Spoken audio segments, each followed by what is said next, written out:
Hey there. What's up?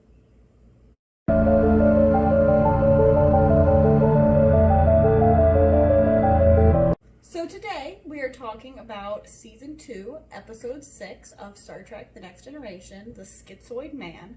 Now this is an episode that has really stuck with me for some reason. Ever since the first time I've watched it, I've remembered this episode. It's really stood out. And it's not that it's particularly great, I've just really remembered it for some reason.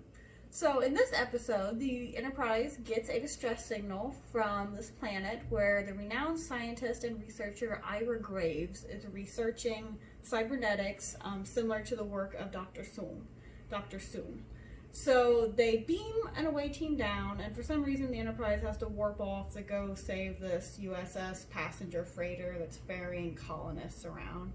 So an away team goes down, made up of Data, Troy, Worf, and this Vulcan doctor, because Pulaski has to be elsewhere to go tend to the passengers. When they get down, they meet Dr. Graves, and Lieutenant Solar, I believe is her name, tells him that he is dying and that he has about a week to live. Now, this man is creepy, chauvinistic, egotistical, narcissistic, and arrogant, and is all around an incredibly unpleasant character. So I have no idea why anyone is ever supposed to like him, and nobody really seems to like him, so maybe that's your answer. So Dr. Graves spends a lot of alone time with Data, and he says that he taught Dr. Soon everything that he knows, so therefore he is, in a way, Data's grandfather, and tells Data to call him Grandpa. He also reveals that he has discovered a way to transfer a human's consciousness into a computer, thus cheating death. Data reveals, for some reason, that he has an off switch, and then we cut away. The next thing we see is Data walking out of the room saying that Dr. Graves is dead. They get back to the Enterprise and they hold a memorial service, and we immediately realize that something is wrong because Data goes off on this long eulogy where he quotes the song by the Teddy Bears saying, "To know him was to love him. Those who knew him loved him, and those who did not know him loved him from afar." And he just goes on like that until Picard cuts him off. And that is the singularly best scene in this episode, is that eulogy scene. Now, I'm a sucker for Data episodes, and I think that's why I enjoy this episode so much. So it continues on. There is a woman, an assistant, who worked with Dr. Graves, except she is probably 30 years, 40 years younger than him, so they didn't have any kind of weird relationship, but she admits that she realized that there was some kind of an attraction between them, but knew that it would be inappropriate for either of them to act on it. So she is on board the Enterprise, and she is grieving, so Picard is occasionally trying to comfort her and trying to help her, and there's a scene on the bridge where Data's like, your interest in her is not purely professional, and everyone's like, yeah, Data's going off the deep end. So they start trying to figure out what's wrong with him. They run diagnoses, they run psychological tests, and Troy realizes that he has two different personalities in his brain at the same time. They realize that Dr. Graves transported his consciousness in the Data. There's a scene in engineering where Picard confronts Graves inhabiting Data's body, and Dr. Graves realizes that it's not sustainable, because at one point he's holding that woman's hand and he grips it too tight and he accidentally fractures her hand, and then he accidentally knocks out Geordi, and he accidentally backhands Picard and sends him into a wall, and he realizes that he's just going to keep hurting people. So at the end, he uploads his consciousness into the Enterprise computer and leaves Data's body, but it's not so much that he uploads his consciousness, he uploads his knowledge, but his consciousness and his individuality and his humanity is lost. So that's the episode. Like I said, I love Data episodes. Even though this wasn't actually Data because it was Dr. Graves possessing him, I just love watching Brent Spiner do weird, crazy versions of Data because it's really creepy. He does such a good job. And that's why I like lore episodes so much, because he does these creepy facial expressions and these creepy speaking mannerisms where it's like it's almost Data, but not quite. And he just does it so well, and I just really enjoy that.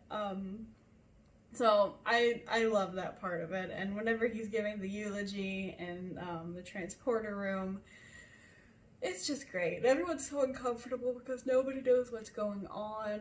And there's just some good scenes where people are trying to interact with Data, thinking that he's Data, but it's Dr. Graves, so he's reacting totally differently. And people know that something's wrong, but they don't really know what to do about it. So it's just fantastic. What else is good? At the end, he has no memory of what occurred while he was basically possessed.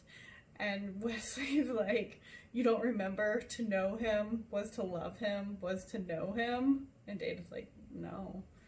And then Riker's like, does wrestling Klingon Targ ring any bells? And Data just goes, did I win? Oh, I enjoy Data episodes. I do. And there's a good scene where Picard's talking to Geordi and he says, you're arguably, without a doubt, his best friend. I'm like, yes!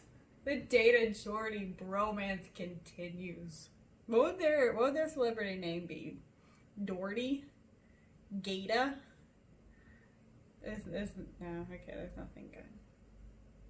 Anyway, I hope you guys like this episode as much as I do. The one thing that's kind of annoying is that Graves is not a likable character. So I think that it maybe would have been better if they chose someone with a little bit more sympathetic personality, because right now it's impossible to have any sympathy for him because he's just horrible. Like I said, he's arrogant, narcissistic, chauvinistic. He's horrible. And he has no redeemable characteristics.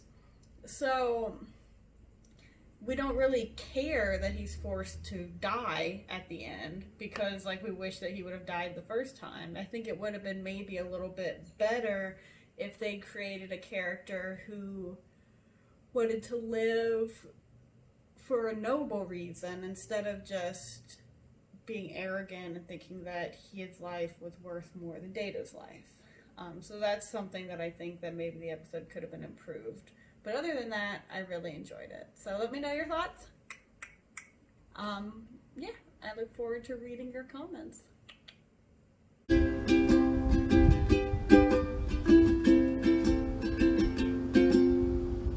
Today, dear viewers, I'm going to introduce you to the Kirby Shrine.